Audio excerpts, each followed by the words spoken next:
Doctor Umar అనేవాడే ఆహ్, అక్కడ ఢిల్లీలో పేలుడుకి కారణమన్నది తేలింది. వాడినేమన్నా కాల్చి చంపారా? లేకపోతే వాడింకెవరినన్నా కాల్చే ప్రయత్నం చేశాడా?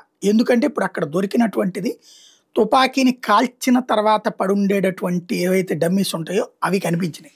ఇప్పుడు దాని చుట్టూ కొత్త కథ వెతకాల్సిన పరిస్థితొచ్చింది.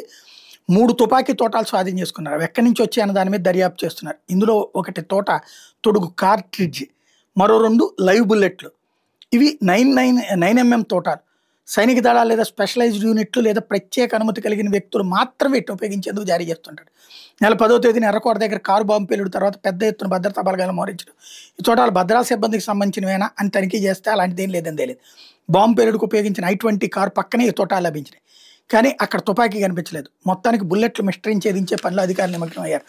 వాస్తవంగా ఏదన్నా ఇప్పుడు వాస్తవంగా ఈ వ్యవహారాన్ని అంతా తేలుస్తున్నారు కదా దర్యాప్తు అధికారులు. అట్లా తేల్చే క్రమంలో ఏ దర్యాప్తు అధికారన్నా వీడిని కనిపెట్టి కాల్చాడా? ఆ కాల్చినప్పుడు ఆడు చచ్చిపోతా ఈ పేలుడు సృష్టించాడా? ఇప్పుడు ఇది కూడా తేల్చాల్సి ఉంది.